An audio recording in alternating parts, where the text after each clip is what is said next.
പ്രിയ ക്രിസ്തുവിലുള്ള സ്നേഹിതരെ, ഈ ആഴ്ചയിലെ 20-ാം തിങ്കളാഴ്ച നമ്മെല്ലാവരെയും ദൈവത്തിന്റെ വചന ശുശ്രൂഷയിലേക്ക് ഹൃദയപൂർവ്വം ക്ഷണിക്കുന്നു. നമ്മുടെ ദിനചര്യയുടെ ഓരോ നിമിഷവും കർത്താവിന്റെ അനുഗ്രഹത്തെയും മാർഗദർശനത്തെയും തേടാനുള്ള ഒരു അവകാശവുമാണ്. ഇന്ന് നമ്മൾ ശ്രദ്ധിക്കാനിരിക്കുന്ന വചനങ്ങൾ നമ്മുടെ ഹൃദയത്തിലെ ആഴങ്ങളിൽ തൊടുന്നവയാണ്. പഴയ നിയമത്തിലെ ന്യായാധിപന്മാരുടെ വീക്ഷണങ്ങളും പുതിയ നിയമത്തിലെ മത്തായിയുടെ സുവിശേഷവുമായുള്ള സമന്വയം നമ്മെ ജീവിതത്തെക്കുറിച്ചുള്ള പ്രൗഢമായ ചിന്തകളിലേക്ക് ആനന്ദപൂർവ്വം നയിക്കുന്നു. നമ്മുടെ യഥാർത്ഥ സമ്പത്ത് എന്താണ്? നാം ഏറ്റവും സ്നേഹിക്കുന്നത് എന്ത്? നമ്മുടെ സമയം, ശക്തി, സ്നേഹം ഏതു കാരണത്താൽ സമർപ്പിക്കുന്നു? ഈ സന്ദർശനം നമ്മെ ആ ചോദ്യങ്ങൾക്ക് താൽപ്പര്യമേറിയ ഉത്തരങ്ങൾ കണ്ടെത്തുന്നതിന് സഹായിക്കും. നമ്മുടെ ആത്മാവിനും ജീവിതത്തിനും പുതിയ ദിശയും പ്രതിഫലനവും നൽകും. ഇസ്രായേൽ ജനത്തിന്റെ ദൈവത്തെ മറന്നു അന്യദേവന്മാരെ അനുഗമിച്ച കഥയും സമ്പത്തിനെ ദൈവത്തിനേക്കാൾ വലിയതായി കണക്കാക്കിയ ഒരു യുവാവിന്റെ അനുഭവവും നമ്മെ വാചകത്തിലൂടെ ആത്മനിർണയത്തിലേക്ക് നയിക്കുന്നു. യഥാർത്ഥ സന്തോഷവും ശാശ്വത ജീവിതവും എവിടെ കണ്ടെത്താം എന്ന ചോദ്യത്തിന് വചനം വെളിച്ചം നൽകുന്നു. നമ്മുടെ ജീവിതത്തിൽ ദൈവത്തിന് പ്രഥമസ്ഥാനം നൽകുന്നതിൽ നിന്നെ പിന്തിരിപ്പിക്കുന്ന വലിയ സമ്പത്തുകൾ എന്തൊക്കെയാണെന്ന് തിരിച്ചറിയാനും അവയെ ദൈവകരങ്ങളിൽ സമർപ്പിക്കാനും ഈ നിമിഷം നമ്മെ പ്രേരിപ്പിക്കുന്നു. കർത്താവായ യേശോ, നിങ്ങളുടെ വചനം ഞങ്ങളുടെ ഹൃദയങ്ങളെ സ്പർശിക്കട്ടെ. ഞങ്ങളുടെ ആത്മാവിലെ വിഗ്രഹങ്ങളെ തിരിച്ചറിയാനും നിങ്ങളെ പൂർണ്ണ ഹൃദയത്തോടെ സ്നേഹിക്കാനും പഠിപ്പിക്കട്ടെ. ആമേൻ. ഇന്ന് നമുക്ക് വായിക്കാനുള്ള ഭാഗം ന്യായാധിപന്മാരുടെ പുസ്തകത്തിൽ നിന്നാണ്. ന്യായാധിപന്മാർ 2:11-19. ഇസ്രായേൽ ജനത്തിന് കാനാൻ ദേശത്തേക്ക് പ്രവേശിച്ച കാലഘട്ടത്തിലെ നിർണായക മുഹൂർത്തങ്ങളാണ് ഇതിൽ പ്രതിഫലിക്കുന്നത്. ദൈവം വാഗ്ദാനം നൽകിയവയെ നൽകുകയും ഈജിപ്തിൽ നിന്നു അവരുടെ മോചനത്തിനും മരുഭൂമിയിലൂടെ നയിച്ചതും അവർ പതിഞ്ഞുകൊണ്ടിരിക്കുമ്പോൾ അതിന്റെ സ്മരണ മറക്കുകയും ചെയ്യുന്നത് ഈ വചനത്തിലൂടെ നമ്മെ മുന്നോട്ട് ആലോചിപ്പിക്കുന്നു. നമുക്ക് ഈ വചനഭാഗം ശ്രദ്ധയോടെ ശ്രവിക്കാം. പഴയകാലത്ത് ഇസ്രായേൽ ജനങ്ങൾ തങ്ങളുടെ ദൈവമായ കർത്താവിനെ മറന്നു അന്യദേവന്മാരെ, ബാലിനെയും അസ്താർത്ഥയെയും അനുഗമിച്ചു.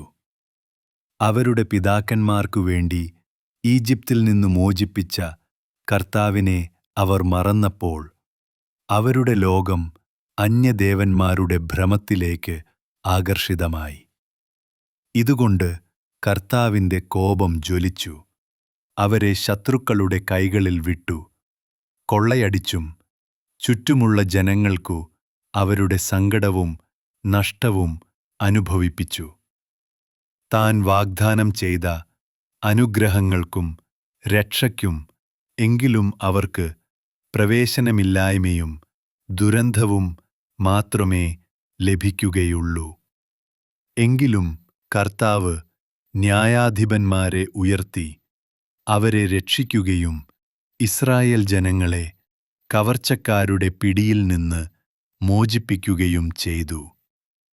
എന്നാൽ മോചനം ലഭിച്ചിട്ടും അവർ പൂർണ്ണമായി മാറ്റം കാണിക്കാതെ പിതാക്കന്മാരുടെ വഴിയെ ഉപേക്ഷിച്ച് അന്യദേവന്മാരെ ആരാധിച്ചു. എത്ര ബാനങ്ങളിലും തങ്ങളോടും കാര്യങ്ങളോടും കർത്താവിന്റെ സ്നേഹം സാക്ഷ്യമായിട്ടുണ്ടെങ്കിലും അവർ തന്റെ കരങ്ങൾക്ക് വിരുദ്ധമായി പെരുമാറി. എങ്കിലും കർത്താവിന്റെ അനുഗ്രഹം നിലനിന്നു. ന്യായാധിപന്മാർ എപ്പോഴും അവരെ ശത്രുക്കളുടെ പിടിയിൽ നിന്നു രക്ഷിച്ചു. അവരുടെ പ്രയാണത്തിന്റെ ഓരോ ഘട്ടത്തിലും കരുണയും സുരക്ഷയും നൽകിക്കൊണ്ടാണ്. സ്നേഹിതരെ, ഈ വചനഭാഗം നമ്മെ ജീവിതത്തിലെ ഒരു പുനരാവർത്തന ചക്രത്തിലേക്ക് നയിക്കുന്നു. ഒരു സൈക്കിൾ പോലെ 4 ഘട്ടങ്ങൾ അനാവൃതമാകുന്നു. ആദ്യം പാപം. ഇസ്രായേൽ ജനങ്ങൾ ദൈവത്തെ മറന്നു ചുറ്റുമുള്ള ജനതകളുടെ ദേവന്മാരായ ബാലിനെയും അസ്താർത്ഥയെയും ആരാധിച്ചു. ബാൽ സമൃദ്ധിയുടെയും ഭൗതിക ഫലപ്രദതയുടെയും പ്രതീകമായിരുന്നുവെങ്കിൽ അസ്താർത്ഥ യുദ്ധത്തിന്റെയും സ്നേഹത്തിന്റെയും ദേവതയായിരുന്നു. അതായത് അവർ തങ്ങളുടെ സംരക്ഷണവും സന്തോഷവും വിജയവും നേടാൻ ദൈവത്തെ ഉപേക്ഷിച്ചു, മറ്റു ശക്തികളിൽ ആശ്രയിച്ചു. രണ്ടാം ഘട്ടം, ദുരിതം. ദൈവത്തിൽ നിന്ന് അകന്ന അവരെ ശത്രുക്കളുടെ പിടിയിൽ വിടുകയും കഠിനമായി ക്ലേശിക്കാനും വഴിതെറ്റായ തങ്ങളുടെ തിരഞ്ഞെടുപ്പ് മനസ്സിലാക്കുവാൻ പാഠമൊരുക്കുകയും ചെയ്തു. മൂന്നാമത്തെ ഘട്ടം, നിലവിളി. ദുരിതങ്ങളിൽ അമർത്തപ്പെട്ട് അവർ ദൈവത്തെ ഓർമ്മിക്കുകയും തെറ്റുകൾ സമ്മതിച്ച് ദൈവത്തോട് നാൽഗറ്റേഷൻ, മോചനം. ദൈവത്തിന്റെ കരുണയാൽ ന്യായാധിപന്മാർ ഉയർത്തപ്പെടുകയും അവരെ ശത്രുക്കളുടെ പിടിയിൽ നിന്ന് മോചിപ്പിക്കുകയും ചെയ്തു. എന്നാലും അവർ പൂർണ്ണമായും മാറാതെ വീണ്ടും തെറ്റുപഥത്തിലേക്ക് തിരിഞ്ഞു. ഈ കഥ നമ്മെ ഓർമ്മപ്പെടുത്തുന്നത് ജീവിതത്തിൽ പാപവും പിശുക്കും അരിപെന്റൻസും ദൈവത്തിന്റെ കരുണയും എങ്ങനെയാണ് പുനരാവർത്തിക്കപ്പെടുന്നത് എന്നതാണ്. നാലാഗട്ടേഷൻ അവരുടെ നിരന്തര നിലവിളിയും ദൈവത്തോട് അഭ്യർത്ഥനയും കേട്ട് കർത്താവ് ഒരു ന്യായാധിപനെ, ഒരു രക്ഷകനെ അയക്കുന്നു. ആ ന്യായാധിപന്റെ കാലത്തോളം ദൈവത്തിന്റെ കരുണ അവരെ സംരക്ഷിക്കുന്നു. എന്നാൽ ന്യായാധിപൻ മറഞ്ഞുപോയപ്പോൾ അവർ വീണ്ടും പഴയ പാപത്തിലേക്കും വിഗ്രഹാരാധനയിലേക്കും തിരിച്ചുപോകുന്നു. സ്നേഹിതരെ, ഇത് ഇസ്രായേൽ ജനത്തിന്റെ മാത്രം കഥയല്ല. ഇത് നമ്മുടെയും ജീവിതത്തിലുടനീളം ആവർത്തിക്കുന്ന കഥയാണ് എന്ന് നാം കാണുന്നു. എല്ലാം സുഗമമായിരിക്കുമ്പോൾ സമ്പത്ത്, ആരോഗ്യം, കുടുംബം, തൊഴിൽ നാം ധീരതയോടെയും സ്വയം നിർഭരതയോടെയും അഭിമാനത്തോടെ മുന്നേറുന്നു. എന്നാൽ ഈ ആത്മവിശ്വാസം നമ്മെ ദൈവത്തിൽ നിന്നും അകറ്റുന്നു. ഇതാണ് നമ്മുടെ ബാലും അസ്ഥാർത്ഥയും. എന്നാൽ ഒരു പ്രതിസന്ധി നേരിടുമ്പോൾ, രോഗം, സാമ്പത്തിക കുഴപ്പം, കുടുംബ പ്രശ്നം, നാം തകർന്നു വീഴുകയും വീണ്ടും ദൈവത്തെ ഓർക്കുകയും മുട്ടിപ്പായി പ്രാർത്ഥിക്കുകയും ചെയ്യുന്നു. ദൈവത്തിന്റെ കരുണ നമ്മെ വീഴ്ചയിൽ നിന്നും ഉയർത്തുന്നു, പ്രതിസന്ധിയിൽ നിന്ന് രക്ഷിക്കുന്നു. പക്ഷേ ആ പ്രശ്നങ്ങൾ മാറിയതോടെ ജീവിതം വീണ്ടും സുഖകരമാകുമ്പോൾ നാം വീണ്ടും ദൈവത്തിൽ നിന്ന് അകലാൻ തുടങ്ങും. ഇന്നത്തെ വചനം നമ്മളെ ഓർമ്മിപ്പിക്കുന്നത് ഈ ചക്രികമായ ജീവിതത്തിൽ നിന്നെ പ്രതിസന്ധിയിലും സുഖത്തിലും ഒരുപോലെ ദൈവത്തോട് അടുപ്പമുള്ള മനസ്സ് നിലനിർത്താനാണ്. യഥാർത്ഥ സംരക്ഷകൻ, യഥാർത്ഥ സമൃദ്ധിയുടെ ഉറവിടം നമ്മുടെ കർത്താവായ ദൈവം തന്നെയാണ്. ഇന്നത്തെ സുവിശേഷം നമ്മളെ ഒരു അതീവ ഗൗരവമുള്ള ചിന്തയുടെ ആഴത്തിലേക്ക് നയിക്കുന്നു. ധനികനായ ഒരു യുവാവ് യേശുവിന്റെ അടുക്കലെത്തി നിത്യജീവൻ എങ്ങനെ നേടാമെന്നതിനെക്കുറിച്ച് മനസ്സിലുള്ള സാക്ഷരതയോടെയും ആത്മാർത്ഥതയോടെയും ചോദിക്കുന്നു. മത്തായി 19:16-22. ഗുരോ, നിത്യജീവൻ പ്രാപിക്കാൻ എനിക്ക് എന്ത് നന്മ ചെയ്യണം എന്ന് ചോദിക്കുന്ന ഈ യുവാവിന്റെ ചോദ്യത്തിൽ വ്യക്തമായ ആഗ്രഹവും ആത്മവിശ്വാസവും കാണാം. അവനൊരു മോശം മനുഷ്യനല്ല. എന്നാൽ യേശു അവനോട് നിർദ്ദേശിക്കുന്നു: കൊല്ലരുത്, വ്യഭിചാരം ചെയ്യരുത്, മോഷ്ടിക്കരുത്, കള്ളസാക്ഷ്യം നൽകരുത്, മാതാപിതാക്കളെ ബഹുമാനിക്കണം, അയൽക്കാരെ സ്നേഹിക്കണം. യുവാവ് ഇതെല്ലാം പാലിച്ചുവെന്നവൻ പറയുന്നു. എന്നാൽ യേശു പറഞ്ഞു, പൂർണ്ണതയിലേക്കെത്താൻ നിനക്കുള്ള സമ്പത്ത് വിറ്റ് ദരിദ്രർക്കു നൽകുകയും എന്നെ അനുഗമിക്കുകയും ചെയ്യണം. അപ്പോൾ നീ സ്വർഗത്തിൽ നിക്ഷേപമുണ്ടാക്കും. ഈ വചനങ്ങൾ കേട്ട് യുവാവ് ദുഃഖിതനായി തിരിഞ്ഞുപോകുന്നു. കാരണം അവന്റെ സമ്പത്ത് വളരെ കൂടുതലായിരുന്നു. സ്നേഹിതരെ, ഇത് നമ്മെ ഓർമ്മപ്പെടുത്തുന്നു. ആത്മാർത്ഥതയും ചിന്താശക്തിയും ഉണ്ടായാലും ജീവിതത്തിലെ ആശ്രയങ്ങളും ആസ്തികളും ദൈവത്തോടുള്ള പരിപൂർണമായ സമർപ്പണത്തിനും യഥാർത്ഥ നിത്യജീവൻ നേടുന്നതിനും തടസ്സമാകാം. യുവാവ് ഈശോയ്ക്ക് സമീപിച്ച് ആത്മവിശ്വാസത്തോടെയും ബഹുമാനത്തോടെയും പറഞ്ഞു, ഇവയെല്ലാം ഞാൻ ചെറുപ്പം മുതൽ പാലിച്ചു വന്നിരിക്കുന്നു. നിയമം അനുസരിക്കുന്നവനായിരുന്നു. സമൂഹത്തിൽ നല്ല പേരും ബഹുമാനവും നേടിയ വ്യക്തിയായിരുന്നു.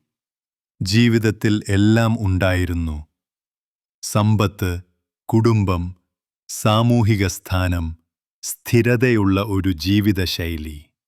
എന്നാൽ ഹൃദയത്തിൽ ഒരു ശൂന്യത. ഇനി എനിക്ക് എന്ത് കുറവാണ് എന്ന ചോദ്യത്തിൽ ആ ശൂന്യത തുറന്നു പറയപ്പെടുന്നു. എല്ലാമുണ്ടായിട്ടും ഒരു പൊരുത്തരഹിതത്വം, ഒരു പൂർണ്ണതയുടെ അഭാവം. നമ്മുടെ ജീവിതത്തിലും ഇതേ അനുഭവം കാണാറില്ലേ?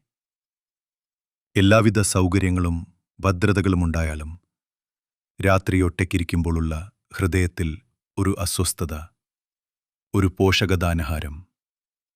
ആ ശൂന്യതയ്ക്കുള്ള മറുപടി യേശു തന്നെയാണ് നൽകിയത്. പൂർണ്ണതയിലെത്താൻ ആഗ്രഹിക്കുന്നുവെങ്കിൽ നിനക്കുള്ളത് വിറ്റ് ദരിദ്രർക്കു നൽകുക, പിന്നെ എന്നെ അനുഗമിക്കുക. ഇവിടെയാണ് ശ്രദ്ധിക്കേണ്ടത്. യേശു പണത്തെയും സമ്പത്തെയും തിന്മയായി കാണുന്നില്ല. മറിച്ച് ഹൃദയത്തിൽ ദൈവത്തിനുള്ള സ്ഥാനം പിടിച്ചെടുത്ത മറ്റൊരു ആസ്തി എന്ന നിലയിൽ ഉന്നയിക്കുന്നു. ഇസ്രായേൽ ജനങ്ങൾ ബാലിനെയും അസ്താർത്തിയെയും ആരാധിച്ചതുപോലെ ഈ യുവാവ് ആരാധിച്ചത് തന്റെ സമ്പത്തായിരുന്നു. സുരക്ഷ, സന്തോഷം, വ്യക്തിത്വം അതിനോടാണ് ബന്ധപ്പെട്ടു.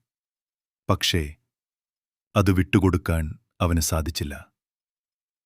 അതുതന്നെ അദ്ദേഹത്തെ ദുഃഖിതനാക്കി. എന്നാൽ യേശുവിന്റെ വചനം നമ്മെ ഹൃദയത്തെ ശരിയായ ദിശയിൽ തിരികെ നയിക്കുന്നു. ഒരു ചെറിയ കഥയിലൂടെ നമ്മുടെ മനസ്സിനെ തുറക്കാം. ഒരു ഗ്രാമത്തിൽ ഒരു ശില്പി സ്വർണത്തിൽ രൂപകൽപ്പന ചെയ്ത ഒരു മനോഹര വിഗ്രഹം നിർമ്മിച്ചു. അവൻ അതിനെ എല്ലാ ദിവസവും അലങ്കരിച്ച് പൂക്കൾ സജ്ജമാക്കി ആരാധന നടത്താൻ തുടങ്ങി. കാലക്രമേണ ആ വിഗ്രഹം അവന്റെ ലോകമാകുകയും അവന്റെ മനസ്സിൽ പ്രധാന സ്ഥാനമുണ്ടാക്കുകയും ചെയ്തു. എന്നാൽ ഒരു ദിവസം വലിയ പ്രളയം ആഗ്രഹമില്ലാത്തവനായി ഗ്രാമത്തിൽ വന്നു. എല്ലാവരും ജീവൻ രക്ഷിക്കാൻ ഓടി. ശില്പിയും ഓടിയെങ്കിലും തന്റെ പ്രിയ വിഗ്രഹം താനൊപ്പം കൊണ്ടുപോകാൻ മറന്നില്ല. അതിന്റെ ഭാരമേ കാരണം വേഗത്തിൽ ഓടാനാകാതെ അവൻ ഒടുവിൽ പ്രളയത്തിൽ വിഗ്രഹത്തോടൊപ്പം നഷ്ടപ്പെട്ടു.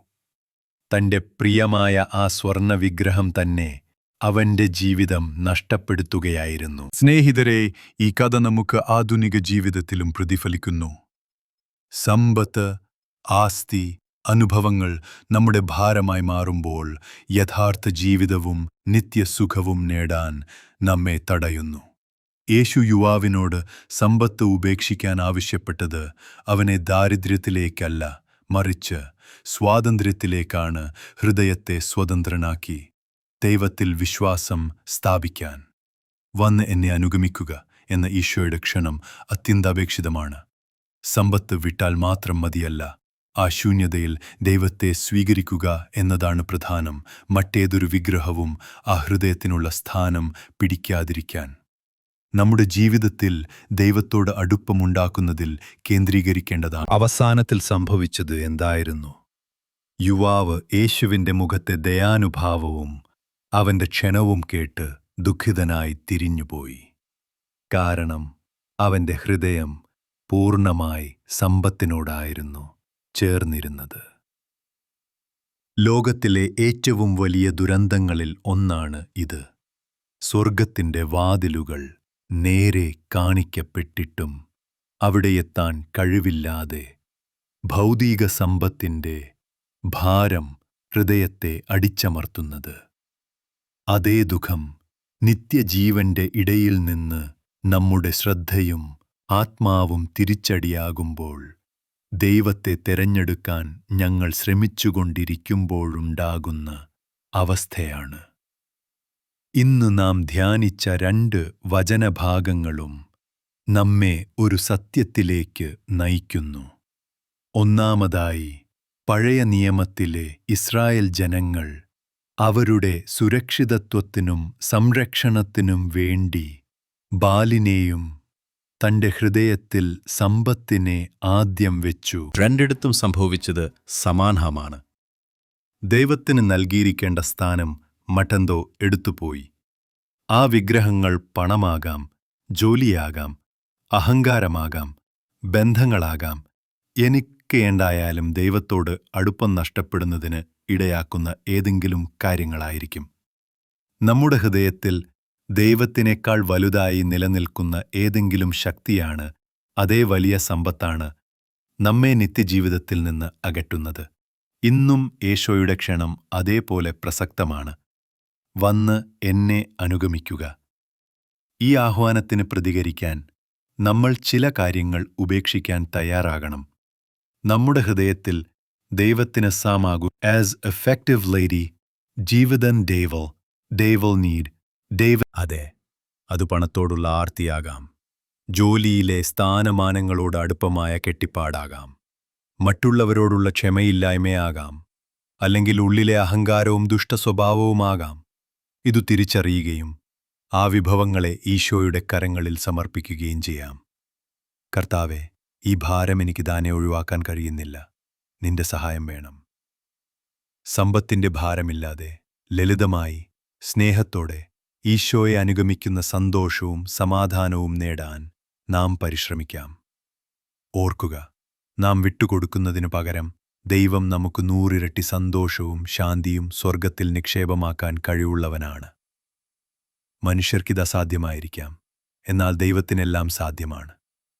നമുക്ക് ഹൃദയത്തോട് ചേർന്ന് ഈ പ്രാർത്ഥന നടത്താം, ആത്മാവിന്റെ ശാന്തിയും ദൈവത്തോട് അടുപ്പവും അനുഭവിക്കാനായി. കാരുണ്യവാനായ കർത്താവേ, ഇന്ന് നിങ്ങളുടെ വചനത്തിലൂടെ നമ്മോട് സംസാരിച്ചതിന് ഹൃദയത്തിൽ നിന്നുള്ള നന്ദി രേഖപ്പെടുത്തുന്നു. ജീവിതത്തിലെ വിഗ്രഹങ്ങളെയും നമ്മെ നിങ്ങളിൽ നിന്ന് അകറ്റുന്ന സമ്പത്തുകളെയും ബോധ്യപ്പെടുത്തിയതിന് ഞങ്ങൾ നന്ദിയുണ്ട്. പലപ്പോഴും ഇസ്രായേൽ ജനങ്ങളെപ്പോലെ തന്നെ നിങ്ങളുടെ അനുഗ്രഹങ്ങൾ അനുഭവിച്ചുകൊണ്ട് ജീവിക്കുമ്പോഴും നമ്മൾ നിങ്ങളെ മറന്നുപോകുന്നു. കഴിവുകളിലും സമ്പത്തിലും ആശ്രയിച്ച് ജീവിതം മുന്നോട്ട് നയിക്കാമെന്ന് ഭ്രമത്തിലായിരിക്കുന്നു. ആ ധനികനായ യുവാവിനെപ്പോലെ എല്ലാം ഉണ്ടായിട്ടും യഥാർത്ഥ സന്തോഷം കണ്ടെത്താൻ കഴിയാതെ ഹൃദയം ശൂന്യമാവുന്നു. ഇന്നാണ് ഞങ്ങൾ നിങ്ങളുടെ സന്നിധിയിൽ ഹൃദയം തുറന്ന് നമ്മുടെ ജീവിതത്തിൽ നിങ്ങളെക്കാൾ വലുതായി സ്നേഹിക്കുന്ന, ആശ്രയിക്കുന്ന എല്ലാറ്റിനെയും, പണം, ജോലി, ബന്ധങ്ങൾ, അഹങ്കാരം, ദുശീലങ്ങൾ, നിങ്ങളുടെ കരങ്ങളിൽ സമർപ്പിക്കുന്നത്. ഈ ആസ്തികളുടെയും ബൈധതകളുടെയും അടിമത്തത്തിൽ നിന്ന് മോചിപ്പിക്കുകയും പൂർണ്ണ ഹൃദയത്തോടെ, പൂർണ്ണാത്മാവോടെ, പൂർണ്ണ മനസ്സോടെ നിങ്ങളെ അനുഗമിക്കുന്നതിലെ യഥാർത്ഥ സന്തോഷവും സമാധാനവും അനുഭവിക്കാനുള്ള കൃപ ഞങ്ങൾക്കു നൽകണമേ. ദുഃഖത്തോടെയല്ല, മറിച്ച് സന്തോഷത്തോടെയും വിശ്വാസത്തോടെയും നിങ്ങളുടെ പിന്നിൽ നടക്കാനുള്ള കരുണയും ശക്തിയും നൽകണമേ കർത്താവേ. ഈ വചനം ശ്രവിക്കുന്ന ഓരോ മനുഷ്യനെയും അവരുടെ ഹൃദയത്തെയും ജീവിതത്തെയും സമൃദ്ധിയായി അനുഗ്രഹിക്കണമേ. രോഗികൾക്ക് ആശ്വാസവും ആരോഗ്യമേകുന്ന ശക്തിയും, ദുഃഖിതർക്ക് ആശ്വാസവും മാനസിക ശാന്തിയും, സാമ്പത്തിക പ്രതിസന്ധിയിലുള്ളവർക്ക് സഹായവും നിവർത്തനം നൽകണമേ. എല്ലാ കുടുംബങ്ങളിലും സ്നേഹവും ഐക്യവും നിറക്കുകയും ഹൃദയങ്ങളിൽ ദൈവത്തിന്റെ സമാധാനം പ്രബലമാകുകയും ചെയ്യട്ടെ. പിതാവും പുത്രനും പരിശുദ്ധാത്മാവും എപ്പോഴും നിങ്ങളുടെ ജീവനും മനസ്സും സംരക്ഷിക്കുകയും നയിക്കുകയും ചെയ്യട്ടെ. സർവശക്തനായ, നിത്യകാലം സാക്ഷ്യം വഹിക്കുന്ന ദൈവത്തിന്റെ കൃപയും കരുണയും നമ്മെ കാണാതെ പോകാതെ എല്ലാവരുടെയും ജീവിതത്തിൽ സമൃദ്ധിയുടെയും ശാന്തിയുടെയും വാതിൽ തുറക്കട്ടെ. അമേൻ. നൂറ്റ്.